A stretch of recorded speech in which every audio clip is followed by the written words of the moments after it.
قاضی فائزی صاحب کو ڈیمانڈ یہ ہے کہ بینچ کیسا نہ بنے. یہ بڑے زور و شور کے ساتھ یہ ڈیمانڈ چل رہی ہے کیونکہ ان کی وجہ سے پاکستان کا ستیہ ناش ہو گیا. ان کے بیٹ لینے کی وجہ سے پاکستان کی بربادی ہوئی ہے. ان کے بیٹ دیکھے دوسرا جج ہے, یہ پہلے جج تھے عمرتا بندیال, انہوں نے ایک فیصلہ کیا, ایک چور کو لا کے بٹھا دیا. انہوں نے سوچا بھی نہیں کہ میں اگر الیکشن کی طرف جاؤں گا تو شاید صورتحال بہتر ہوگی, بجائے اس کے کہ میں اسی اسمبلی کو بحال کروں تو یہ بندہ وزیر اعظم بن جائے گا جس کے اوپر کیسز ہیں. تو وہ انہوں نے کیا, اور اس کے نتیجے میں ہم نے کیا دیکھا, اس کے نتیجے میں ہم نے دیکھا کہ پاکستان میں ایسے ایسے قوانین پاس کیے گئے جن کی نظیر نہیں ملتی. چوروں کو تحفظ دیا گیا, پرسنل اسپیسیفک قسم کے قوانین بنے, پاکستان کے آئین کا ستیہ ناش کیا گیا, ان کی موجودگی میں ہوا. پھر یہ دوسرے صاحب آئے ہیں.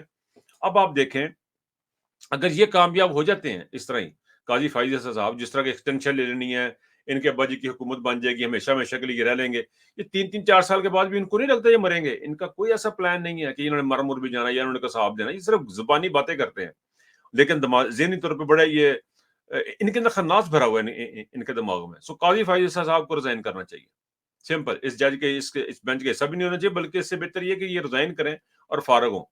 تو یہ صورتحال ان کی بنی اور قوم جو ہے وہ کھڑی ہے. اب جب قوم کھڑی ہوئی ہے تو ان کے اوپر پریشر بلڈ اپ ہو رہا ہے, جو میں بات کر رہا ہوں, اس کی طرف میں دوبارہ چلتے ہیں.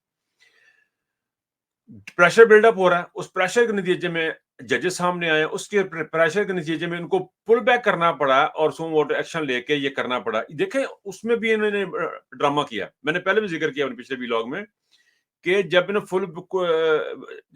فل بینچ کی انہوں نے میٹنگ کی, اس میٹنگ کے بعد جا کے پرائم منسٹر کو ملے تو بینچ میں فیصلہ کیا کہ ہم اس کو خود سنیں گے, لیکن وہاں جا کے اپنی اسٹیٹمنٹ, اور وہاں بھی جا کے حکومت کو کہہ رہے ہیں آپ فکر نہ کریں, ہم آپ کے ساتھ ہیں, ہم آپ کی ہیلپ کر, بھی آپ ہیلپ کی کریں گے, تو اسی کے پیسے اکٹھے کر کے دیو گے, آپ جا کے میٹنگیں کریں گے, آپ کا کام ہی نہیں ہے, آپ کا لینا دینے کوئی نہیں اس کے ساتھ. تو اس قسم کے لوگ جو ہیں یہ اب ہمارے سامنے, ان کا یہ اینڈ کی طرف جا رہے ہیں, ان کو قدرت دھکیل رہی ہے, اور اس کا تمام کراٹا جاتا پاکستان کے عوام کو, ان ہزاروں لاکھوں کروڑوں ووٹروں کو جاتا جنہوں نے نکل کے بڑے مشکل حالات میں تحریک انصاف کو ووٹ دیے. اب جس طرح جیسا چیزیں آگے چلیں گی اس طرح اس کو دیکھا جائے گا. عمران خان صاحب کو ضمانت ملی ہے, لوگ کچھ بہت ایکسائٹیڈ ہیں, میں ذرا آپٹیمسٹ رہنا چاہ رہا ہوں, بہت زیادہ ایکسائٹمنٹ کی بات نہیں, لیکن انہی جگہوں سے, انہی عدالتوں سے جہاں سے سزائیں ہیں, انہی عدالتوں سے انشاءاللہ تعالی عمران خان صاحب کو ریلیف ملے گی, کیونکہ ان کیسز میں ہے کچھ نہیں. نہ عمران خان کے وہ توشہ خانہ کے کیس میں کچھ ہے, نہ وہ جو نکاح والا کیس اس میں کچھ ہے, نہ سائفر میں کچھ ہے. یہ 2-3 کیس ہیں, تو انشاءاللہ تعالی یہ بھی بہت جلد قوم کو ملنے کو یہ خوشخبریاں ملیں گی کہ عمران خان صاحب کی ضمانت ہوگی. لیکن مجھے آج ایک دوست نے بڑا خدشہ کا اظہار کیا, اس نے کہا یہ جو ضمانت اتنی سیدھی سے دے رہے ہیں تو یہ کیا کر سکتے ہیں. اس نے یہاں تک کہا کہ وہ ہو سکتا ہے کہ اس کو رہا کروا کے مروانے کی کوشش کر دیں, لیکن میں ایک بات بڑی کلیئر کروں کہ اسٹیبلشمنٹ نے پاکستان کا جتنا نقصان کیا ہے نا, شاید ان ججوں نے بھی اتنا نہیں کیا, کیونکہ ان سے بھی کام آپ کروا رہے ہیں. تو آپ نے پاکستان کا بہت نقصان کیا. پاکستان کو اس وقت دشمن کی ضرورت نہیں ہے, کیونکہ اسٹیبلشمنٹ نے, خاص طور پہ آئی ایس آئی نے جو اسٹیبلشمنٹ نے پاکستان دشمنی پاکستان کے ساتھ کی ہے, اس کی نظیر نہیں ملتی.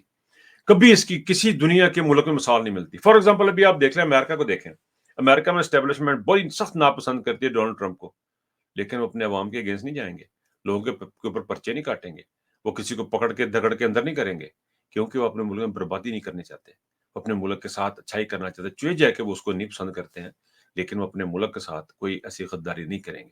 اور یہ پاکستان کی اسٹیبلشمنٹ کو سوچنا. اب تک کی جو کاروائی پاکستان کی اسٹیبلشمنٹ نے پچھلے 2 سالوں میں کی ہے, اور اس آئی ایس آئی جس طرح استعمال ہوئی ہے, وہ بالکل پاکستان کی سلامتی کے اگینسٹ استعمال ہوئی ہے. پاکستان کی سلامتی کو خطرناک حد تک انہوں نے برباد کیا. برائے نہیں, بات ختم کرتے ہوئے اتنا سے کہوں گا کہ قاضی فاضی صاحب کا انجام اب آپ کے سامنے ہے. فل بینچ کو یہ جو ڈیمانڈ لوگوں کی آ رہی ہے وہ بھی ہے. عامر صاحب کو بھی ریزائن کرنا چاہیے, چیف جسٹس کو بھی ریزائن کرنا چاہیے, اور میرا خیال میں Nadeem Anjum chief of I S I ان کو بھی ریزائن کرنا چاہیے.